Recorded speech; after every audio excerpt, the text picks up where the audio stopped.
When did you first meet Ted? It was 1964.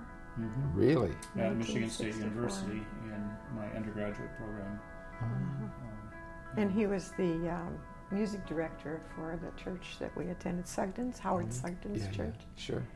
And we got to know him there. I remember one time he had a small group book discussion of Elizabeth Elliot, her book No Graven Image. Yeah.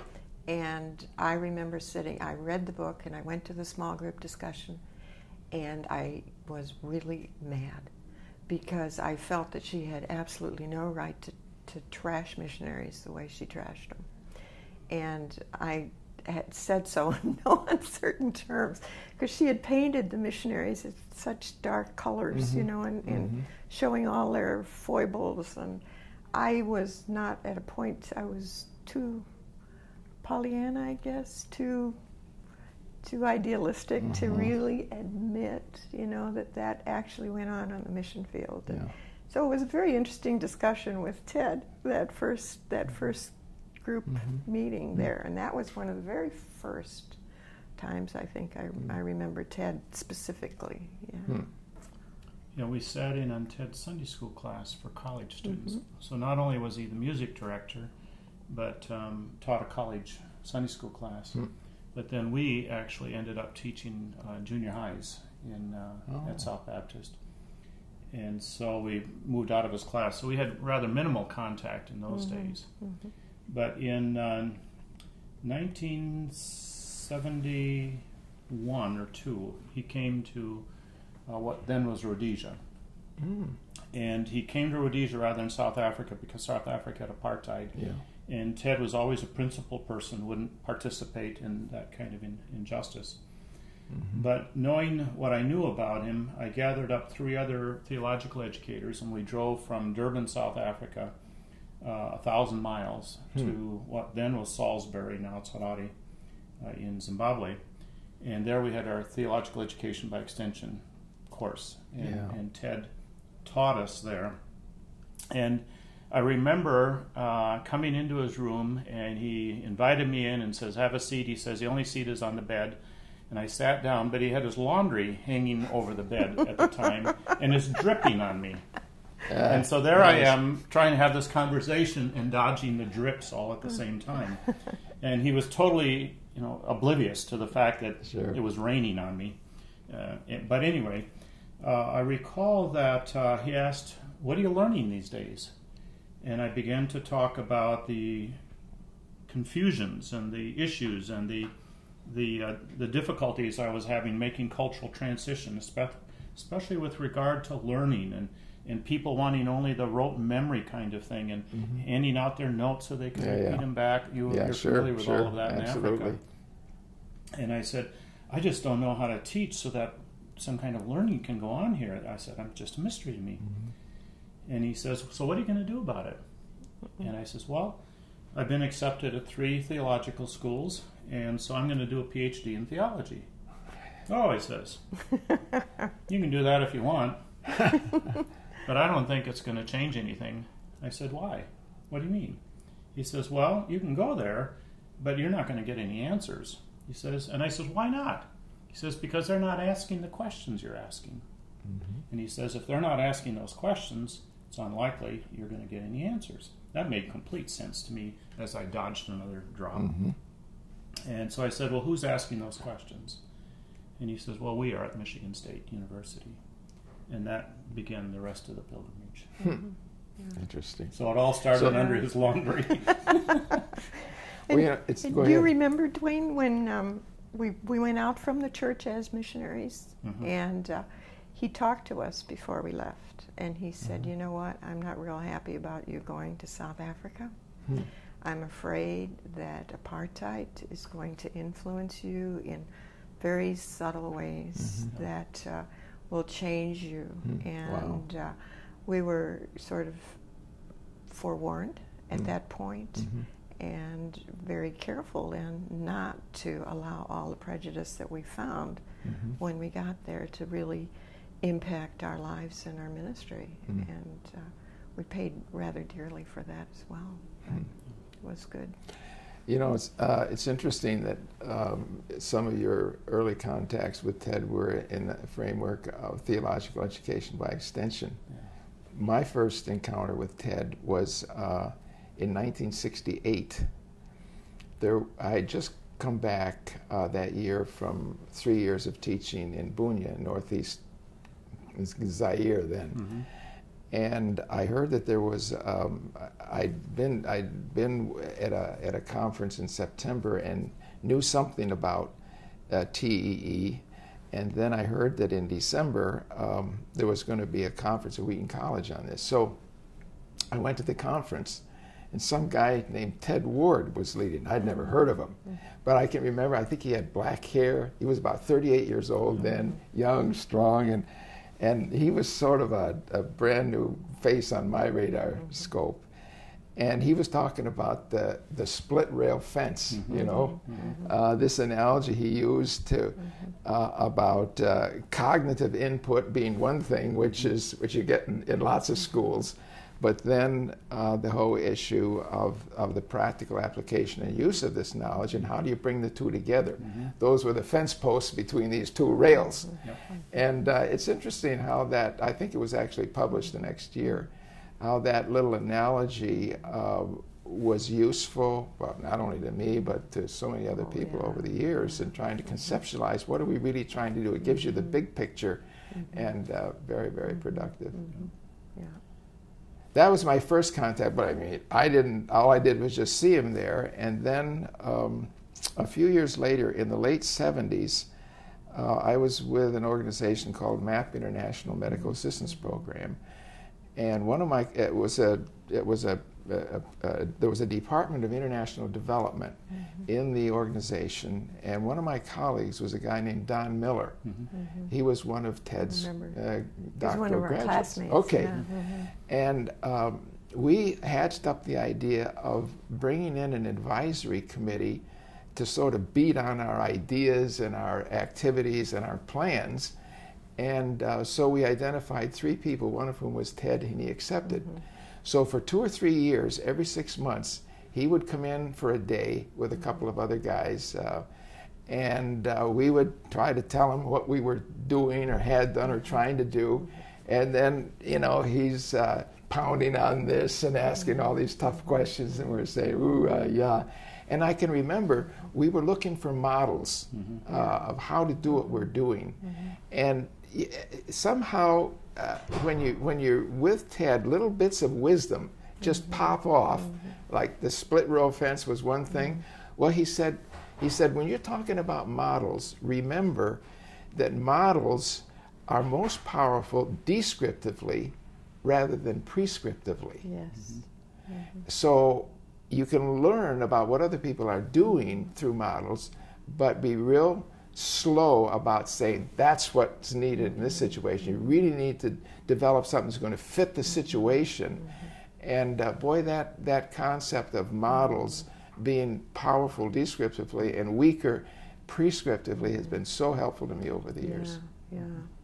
That's so critical because of the context. The context determines so much of what happens in a development program. It also is a guard against being colonialistic, because it's easy to see a model working in one's church or one's culture and then assume that all we do is overlay it for some other church somewhere in the world or some other culture, and it'll work for them. Lots of people were doing that sort of thing. They grab one model and they try to whack it into another, and it doesn't fit. But in so many ways, just as you described, Ted was way ahead of his time. Most of us didn't see that in those days, but Ted was already alerting us to it. Then the next time I ran into Ted was at missionary internship, where we were there together.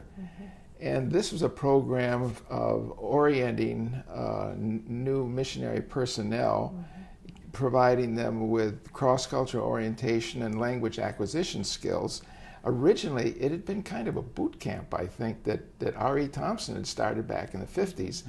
And I think that with you and Sam Rowan and Ted, you reconceived the whole philosophy of that program to make it developmental rather than whatever it was before. And I came in after that change had been made. So here I am running into Ted's influence, even though he wasn't present there, as you and Sam were trying to work out in practice what you all together had conceived that reflected his learning philosophy.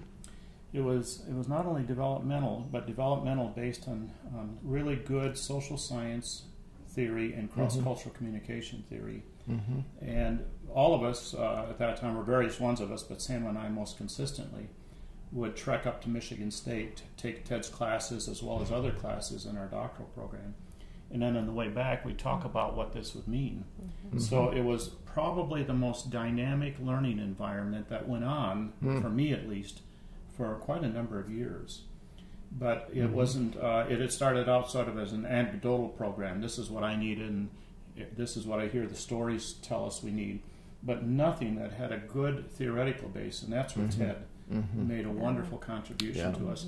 And that actually stabilized the program for probably 15 or 20 years. Well, it still hasn't really changed substantially since then. It's now Mission Training International out in Colorado Springs. And those basic programs that we were doing then are still the bread and butter of that organization. Ted's influence went way beyond missionary internship, because he, more than anybody else, would come into the EFMA, IFMA mission executive leadership meetings that we hosted every year. And so anywhere from 50 to 70 or so of our mission leaders, influential people, would be exposed to some theme for the year.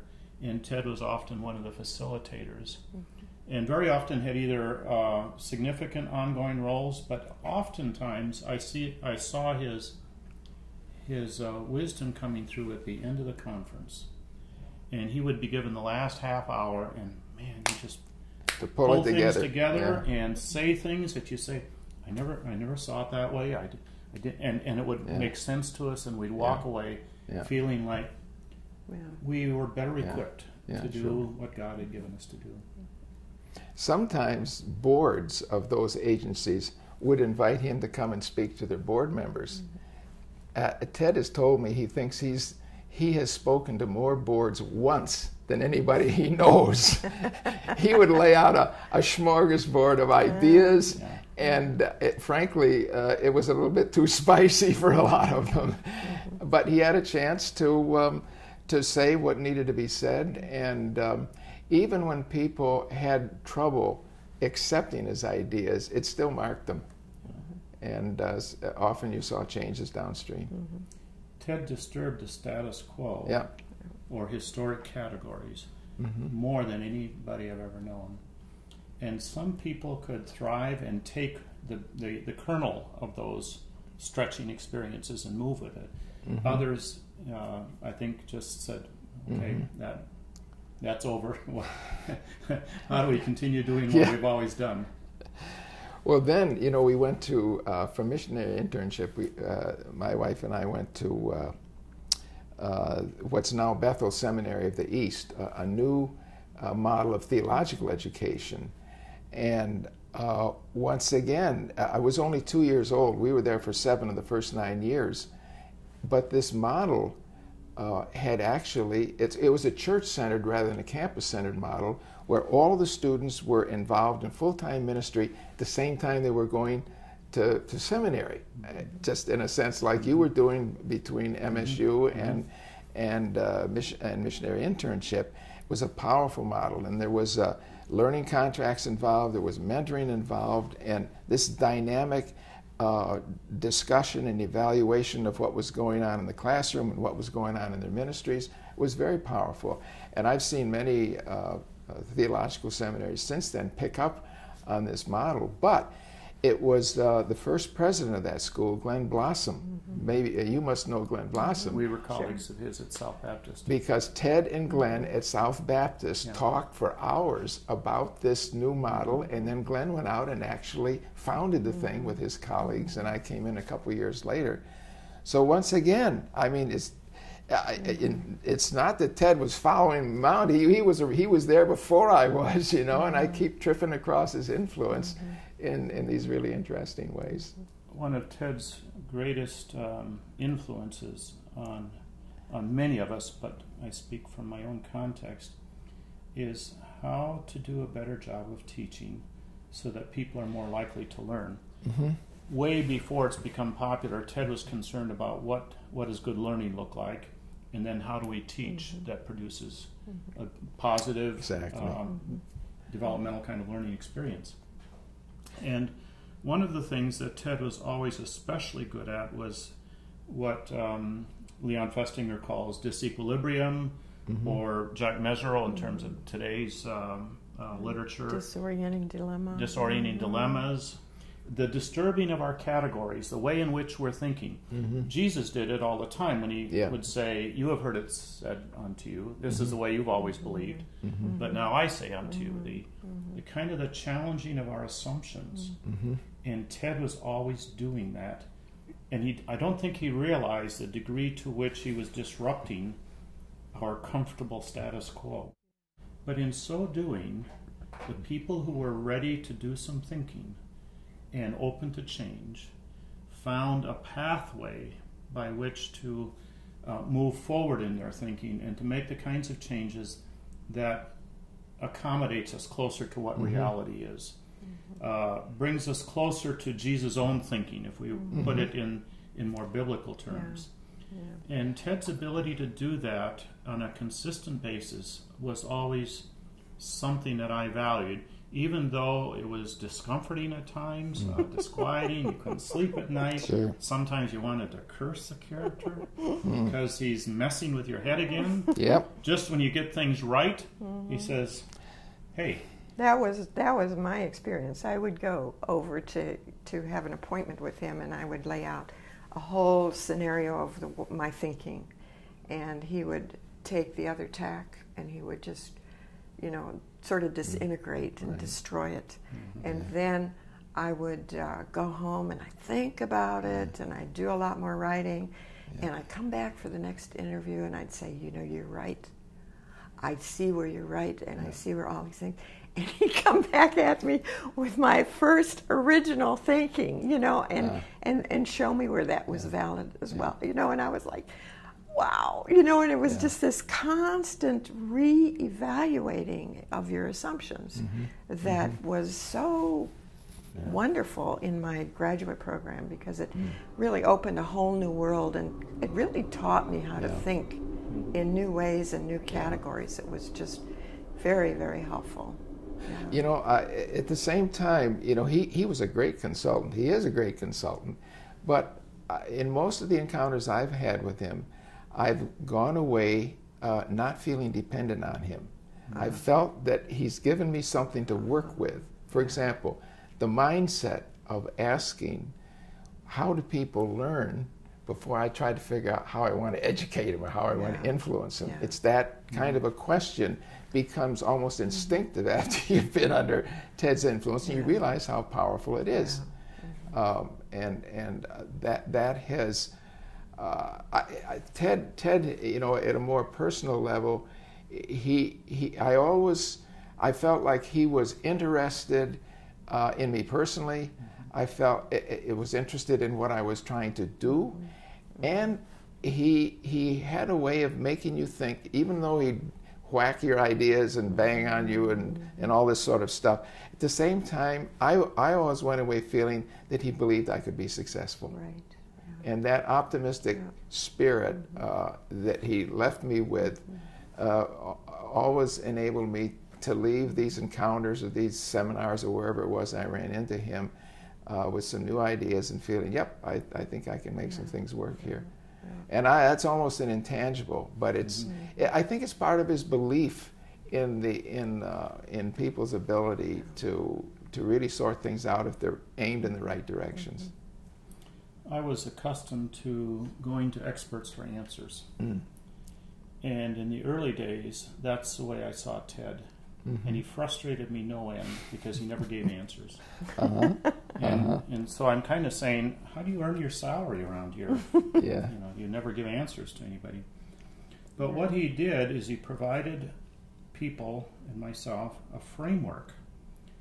And a framework in which you could put your values out there and your assumptions out there and think about them. And if you thought about things in this framework, just as you said, he seemed to have this tacit confidence that you'd come up with a good decision. Mm-hmm. And what was transferred in that kind of mystery, that time of ambiguity, that time of fog, was that he believed that if he gave you a framework in which to think and to take time and work this thing through, that he really had the confidence that you would come up with something that was worthwhile. Mm.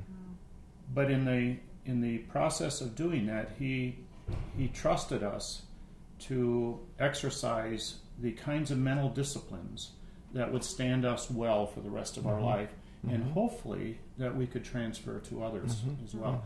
And I'm forever grateful for the fact that he didn't give quick, clean answers. That would have perpetuated a stereotype in me, and I think hindered not only my own development, but certainly hindered the kind of help that I've tried over the years to give to others. That confidence was really important for me because I was a woman coming into the academic scene, and in those days, especially in evangelicalism, this was not something that you saw very often. And I was just so profoundly grateful because, first of all, Dwayne had the confidence that I could do a PhD, and he always encouraged me, and I knew that he thought I could. But then it was something else again to find that Ted also believed that I could do it and do it well. And I was just so grateful for that consistency. There was never a question about how stupid you might be, or there was never anything like that. It was always this underlying confidence that you're going to do well, and you've got all it takes to make that. And that was just profoundly important to me at that point. And I was just so very, very grateful for that. And it made it fun. You know what I mean? I lost my sense of anxiety when I entered the PhD program, because I knew that both Dwayne and Ted knew I could do it, so I could surely do it, and I just had a wonderful time in the process of getting that degree. And I've always been just tremendously grateful that the academic rigor in that program. I've always been very proud of the degree that we received, because we knew that we had been through the trenches and we had done our homework, and we had come out with something that was really valuable in that PhD.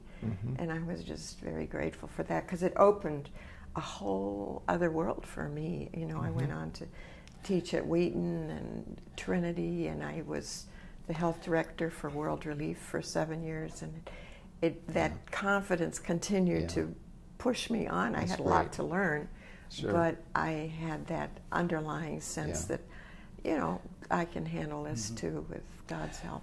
And you must not be the only one, because as I think about various graduates of his programs, his doctoral programs in the fields of education, in the fields of mission, I just can't think of anybody that's had a larger impact over the last 4 decades in evangelical missions through his graduates than Ted has, both in missionary practice as well as in leadership training and development in cross-cultural contexts. It's just, I just can't think of anybody who in this sort of behind the scenes, facilitating sort of a way, has empowered so many people to accomplish so much. There are people that can wave flags, but Ted had a way of giving you something substantive that you could run with, and it was great. I think the beauty of Michigan State University, particularly during that era, was not only the philosophy of education that they had in terms of informed practitioners, theory that solves problems, but I think for many of us who came out of a Bible school, seminary background, we were able to break the assumption that all of God's truth is not contained only in the Scripture. God's truth also comes to us through general revelation, or sometimes called natural revelation. And it was beautiful to be able to be in these classes and to glean truth as it came through the various disciplines of the humanities and the social sciences, and to realize that this too is God speaking to us, God informing us, God equipping us so that we can better do the job that He's called us into.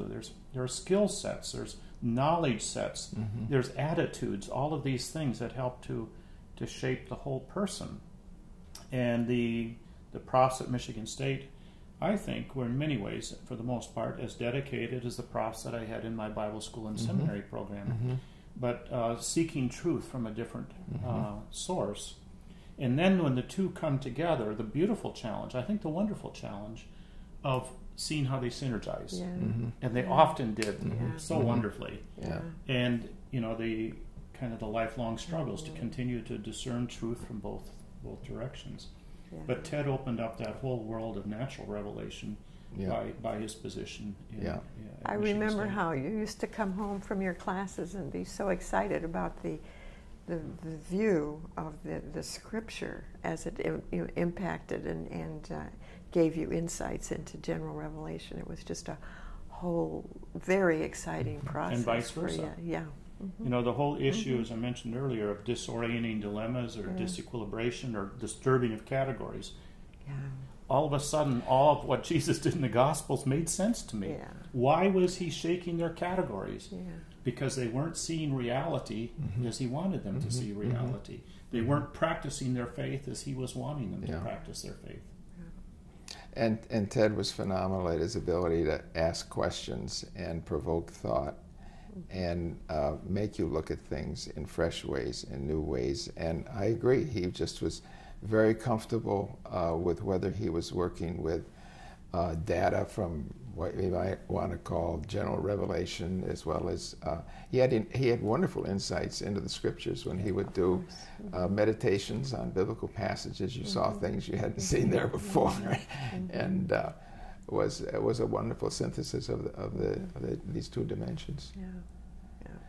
You know, as I try to think about Ted, just in a kind of an overall global sort of a way, I remember, and of course he's an educator, as I think back over all the years that I've been a student, there are two teachers that have impacted me more than any others, and they were both public high school teachers, one in biology and one in literature. And these two teachers really knew their fields. They were really good pedagogically, and they cared about me personally. Those three things together were dynamite, and those are qualities that I see in Ted as well. And I think, you know, from my perspective, that's part of the reason why he's had such an impact on so many people. Perhaps one of the areas that I'm not sure Ted has been adequately acknowledged for is his role in bringing in and nurturing international students. A number of those he's taken a very fatherly role or elder brother role with them. And they have gone on to make wonderful contributions both in ministries of education in their home countries, and in the case of Alimu, you know, just enormous ministry. Beef too? Yeah, Alimu Beef too, enormous ministry there among the Eritrean group. That's true. So many of Ted's students were international, so we were constantly interacting in an international milieu, you know, when we were with his students. It's true. We think of largely the missionary community that he drew in, and then some domestic people. But his role in international students was very significant. You know, he was just telling me on the phone the other day about an analogy that he's using currently. He's always cooking them up, I think. And this is the analogy of educational institutions being like boats You know, they're great. They can get you places where nothing else will work, but they leak. So you gotta bail a lot. And that's so typical. I thought of an analogy just today that I think describes Ted's impact on my life, because I haven't been really close to him over the years. I've been sort of on the margins of his life, and I see myself as kind of a sort of a planet, and from time to time into my visual scope comes a comet. It's Ted Ward, and he comes flying through, and he leaves sparks behind. And some of those sparks hurt a little, but generally they cast light. And that's sort of been the way, good metaphor. The way that Ted has been passing through my life from time to time, for over 40 years in this way. And it's been really I think that the fact that this documentary is being done is going to make it possible for people to still feel the sparks of Ted Ward. They'll prick, but they'll shed light. And I think that's great. But I think it needs to go on the record that Ted wasted a lot of our time. Yeah. All right. I mean, we got to tell the whole truth. Beat on him a little bit here. It's true, Ted, you did. You could never find your car in the parking lot. And we'd wander through one parking lot, and we couldn't find it, and then we'd walk over to the other one, we couldn't find it, and you didn't have one of those little things at the time. That would have saved us tons of time. And then after we searched every car in the second parking lot, you remembered that Margaret had dropped you off that morning, and the car was who knows where. So now we had no place to go and no way to get there. Okay. But I want to tell you, Ted, that was irritating. But now you mentioned Margaret, and I wanted to mention Margaret too. And this is part of the personal. I mean, Ted had a way of letting me into his personal life that really flabbergasted me, frankly. I've been in his home in Florida with him and Margaret. Margaret is so gracious, so supportive of Ted, yet being her own person, interprets Ted from time to time when he needs interpreting. Well, Margaret's probably the unheralded hero in all of this, because she does so many things so graciously and always behind the scenes, but always there. And Margaret is just one of those choice saints that doesn't get credit, but God's not going to forget her. No, it's true. But those of us who have been around the Ward home know what a valuable role she plays and what a beautiful grace she brings to every situation. In those early years at Michigan State, when Dwayne was doing his bachelor's, and we were at church, I used to babysit on Wednesday nights, and I always used to babysit Sam.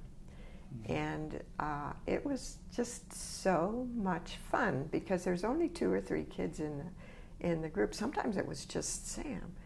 And I got to listen to all the creativity. You know, he had scenarios that you wouldn't believe. You know, he'd talk about going to a hamburger stand. He was about 3, you know, and we'd drive over to the hamburger stand, and we would get our hamburger, please, you know. And as I watched Margaret interact with him, you know, she became almost a model to me for later on when I had my children, because she was just so beautiful in the way that she encouraged their creativity and drew it right out of them, you know. And I was just always looked forward to that babysitting experience. It was really fun. Well, they all became musicians. I mean, they had an ensemble in their own home. Actually, Ted was band director at Wheaton Academy for a certain period of time. That was long before I was there. But I think he turned his family into an orchestra, and I never heard them perform. But that whole musical background of his was part, I think, of the creativity they both stimulated in their kids. And they were also so, you know, there were no limits in the sense of what they could do. Remember, was it a bus that Ted remodeled for the family, and then they took vacations in this old beat-up bus that he had totally remodeled. And yeah, that was just so interesting to me, you know, as an MK, because, you know, you take what you got and you do what you can with it, you know, Sure. and he did that. Sure. Yeah. I think one of the things that Ted modeled for me, he never really talked about it, but I watched him and thought it was a marvelous gift that he had, and maybe not a gift, maybe it was something that he practiced and worked on and consciously developed. But I liked the way he had the respect of his Michigan State colleagues, as well his Christian community. And I thought I had grown up in an atmosphere where the people outside the Christian faith would be seen more as adversaries. Yeah. And you couldn't, even if you tried, you couldn't win their friendship because they wouldn't respect you or whatever was going on. But I saw Ted win the respect of all his colleagues in the College of Education. There were tons of them. I mean, it was a huge building. There's a very large department. At that time, it was the largest college of education in the world, with the exception of Moscow University. And so he had enormous numbers of colleagues. Wow. And they knew him. And he won their respect, and then he had the respect of the others as well. And I thought that's what I want to have happen with me. I want people to respect me as a person as well as for my faith. And he showed me how that could be. That was a possibility. Great. Yeah. So I'm always grateful to him for that. One of the things that I think has stuck with me as much as any bit of wisdom that has come from Ted over the years has to do with the way in which he distinguished between pouring knowledge into people's heads versus walking with people together. And he modeled that. And I found it powerful in his life, and I found it powerful in the lives of others. Rather than trying to dump information into people, to walk with them in a mutuality, an exchange in which together you're moving along a road and going somewhere. And this has been a wonderful model, example, and bit of wisdom that has stuck with me over the years. Yeah, I think it was originally his metaphor, the traveling companion, as the teacher, you know, the person who walked with the learner and learned as well, you know, in the process. There was reciprocity there between them as well. Rather than like an industrial training model or a banking model, he had this walking together model, another one of his metaphors that reminds me of the way in which Jesus walked with his disciples. I think what distinguishes Ted from a lot of people, including professors, is that he had an amazing awareness of the values that underlie models or propositions or ideas or theories.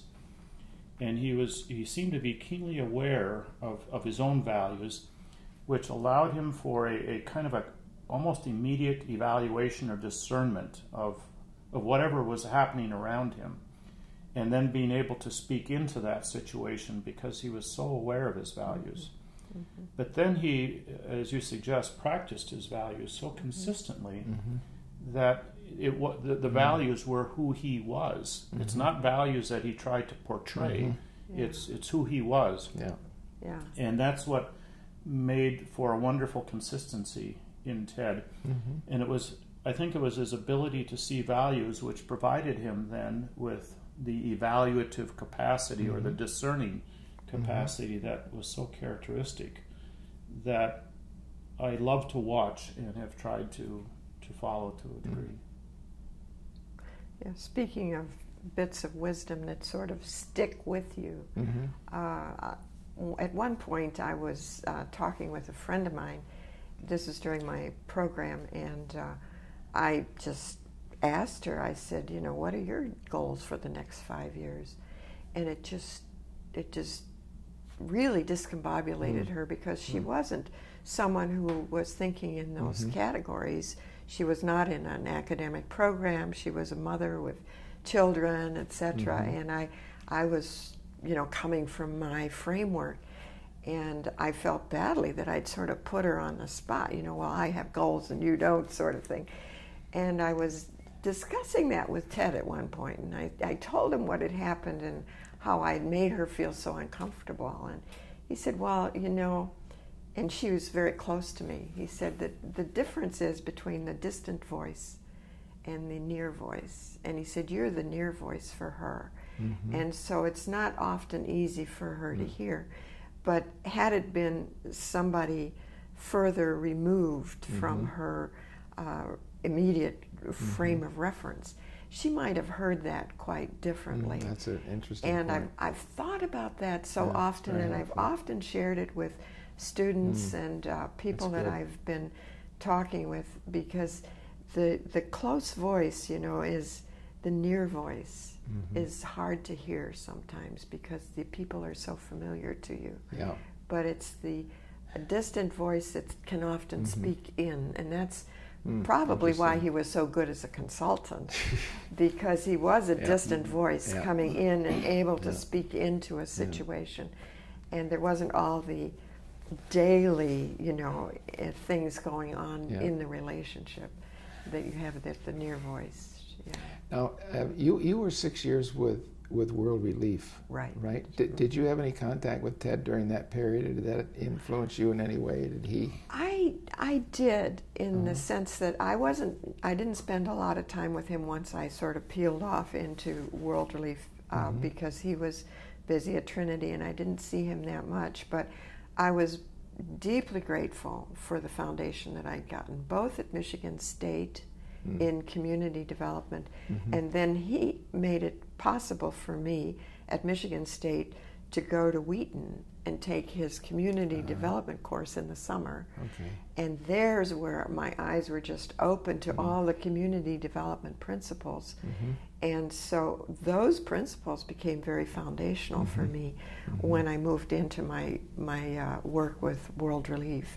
One of the things that I learned from Ted was, with relationship to community development, was the whole idea that was so critical to stop and listen to the people and hear what their concerns are and what their issues are and what they wanted when you're coming in as an outside agent to help them. And this was something that stuck with me all the way through my years at World Relief as the health director. And so I would find myself going into communities and, first of all, listening to what it was that they needed and what they wanted. For instance, one time I was in Mozambique, and I was starting a project there. It was a huge project, and I wanted to stop and listen. And I had some health workers with me, and I said, we're going to go, and there was this big village of about 800 people, and I said, we're going to invite all the elderly women to come and talk to us. And we're going to ask them what it is that kills their children, and then what they do about it. And you are not allowed to say anything about the best practices that you know in health. We're just going to listen for the whole afternoon.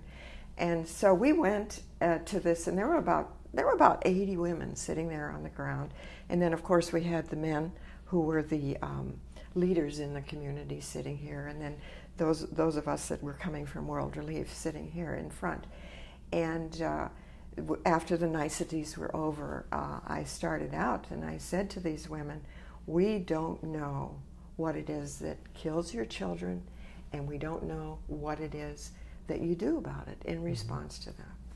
And so that's what we're here for this afternoon. We want to find out from you so we can talk to you about these things. And it's really important because you have a proverb, a Shangaan proverb, I know, because I grew up in Zimbabwe where there was a Shona proverb, and the proverb is that it takes two thumbs to squash a louse. And they all nodded, and, you know, of course, it takes two thumbs to squash a louse. And I said, World Relief is one thumb, and you, the community, are the other thumb. And it's the diseases that are killing your children that need to be squashed here, and this is what we're all about. And they all nodded in agreement, and they were very, yes, and it just hit home. And so then I said, okay, so start telling me what it is that is killing your children. And so that they were very hesitant at first because they weren't sure they could trust me. And they weren't sure they could trust us.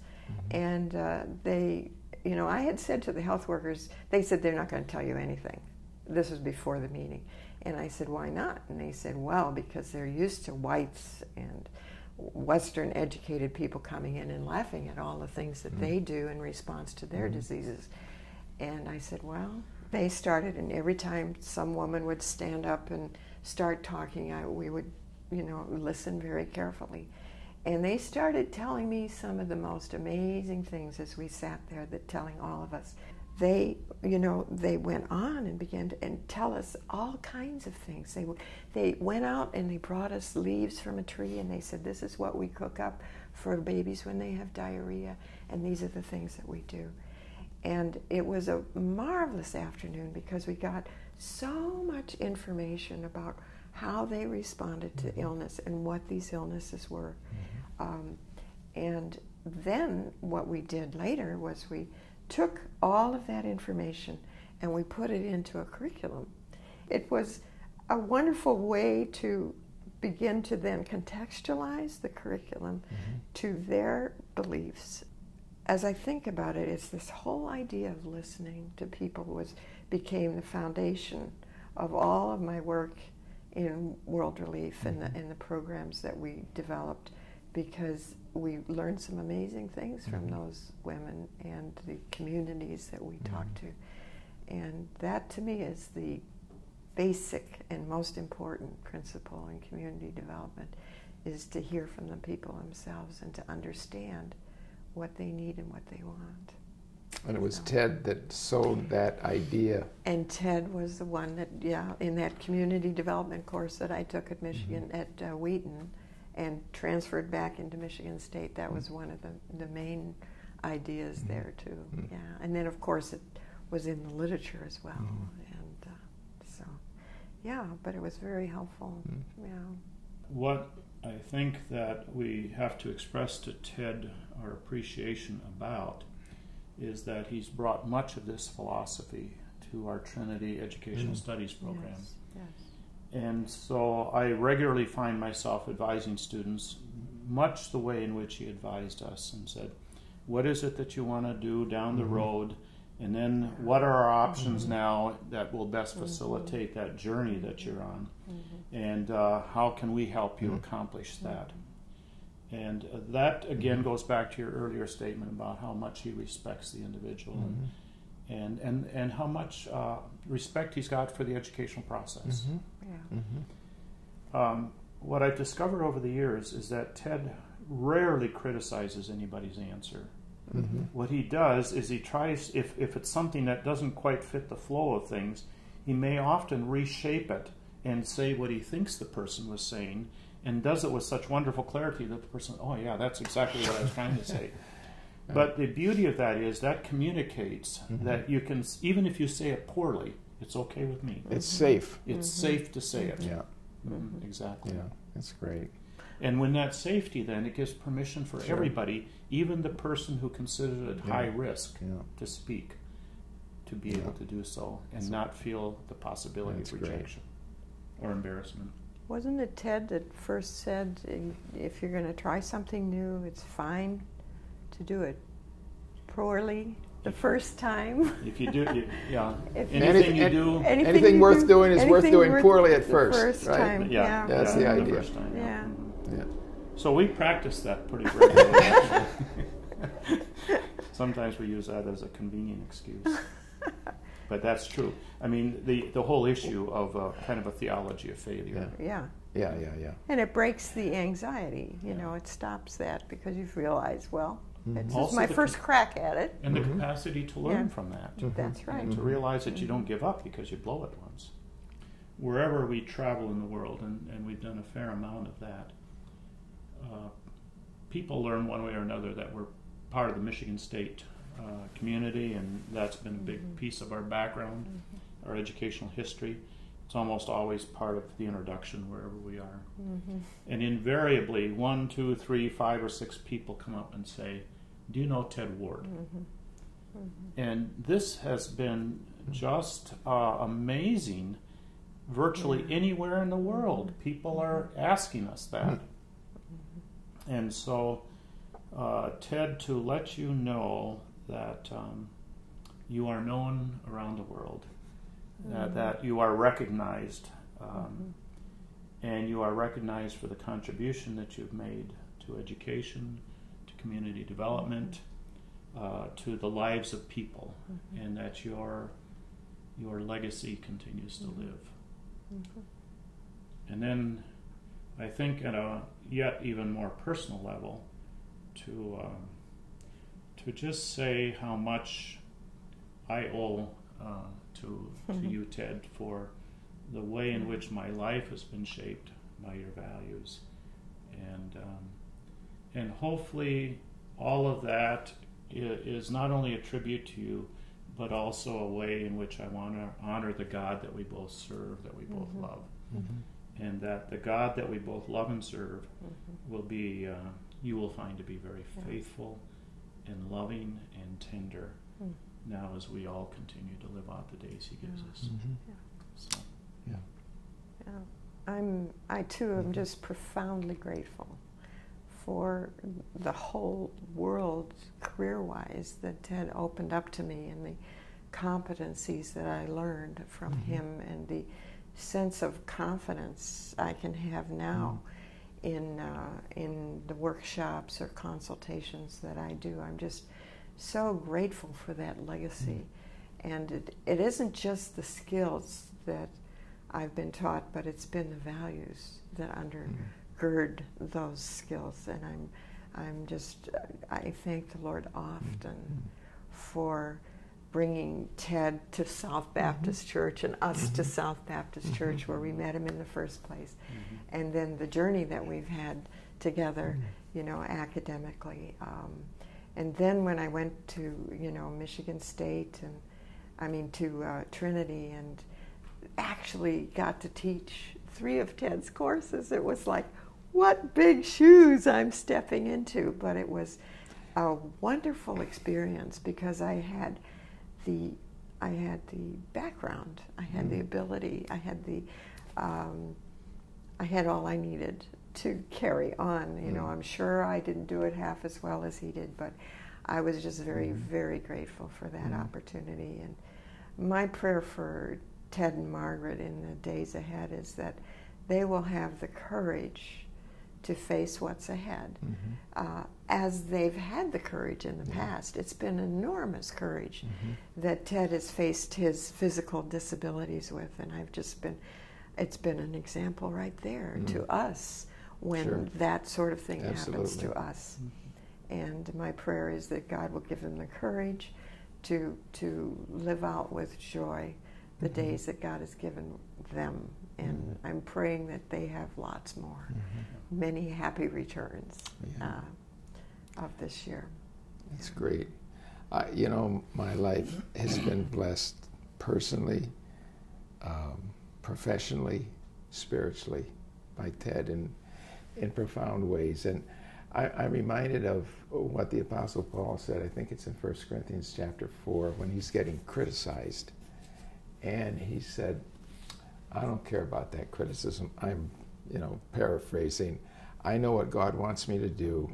I don't even evaluate myself. That's something later, but I'm going to try to be faithful to the calling that I think I have from the Lord. And it really is hard to evaluate the impact of your own life in ministry. And I think for me, there's a lot of reasons to be pessimistic in the world in which we live. I mean, you've been in Africa, I've been in Africa, and you've seen suffering, you've seen just so much stuff there and here that make you really discouraged. And then there's a few people in your life that make you feel positive. They sort of give you hope that here's somebody I really admire and respect, and he hasn't given up. Ted hasn't given up.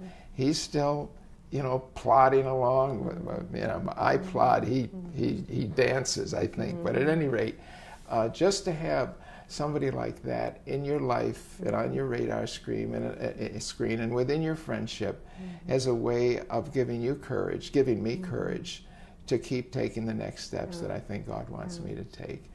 And that's part of what I'm most grateful to God and to Ted for, this kind of a background presence in my life that keeps becoming present from time to time, but has been there for decades and has been such an encouragement to me.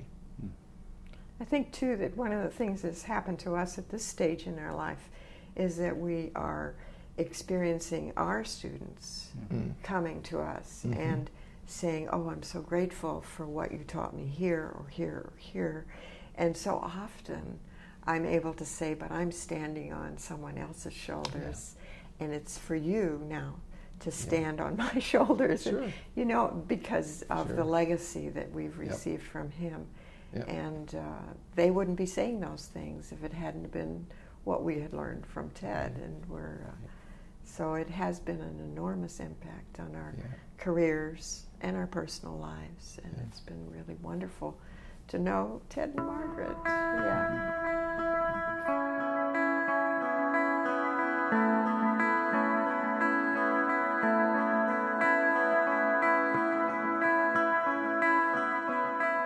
Well, I think I should mention that to Ted that I had the gift of prophecy, and that in heaven he's going to be a Republican.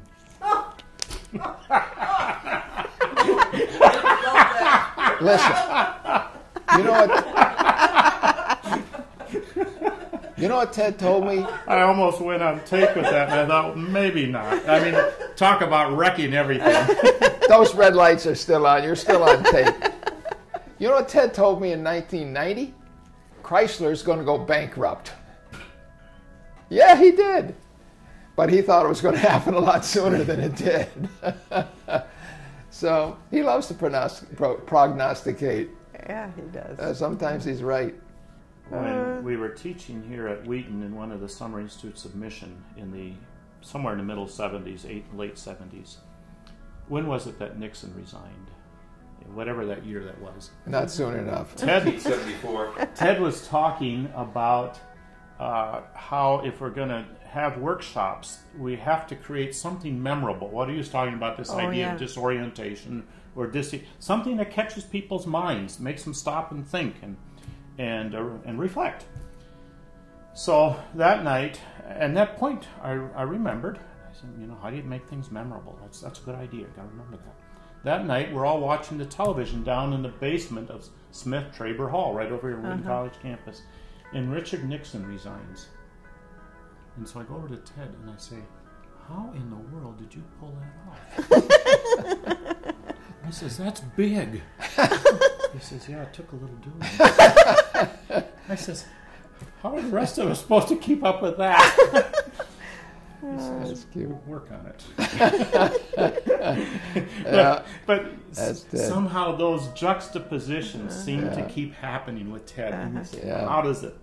And then he never misses a beat when he's faced with them either. No. It's almost like the whole thing was part of a scheme that he had cooked up months in advance. Yeah, it's true. Richard Nixon and Ted Ward came together in that night. And they will forever be together. And Ted won, by the way.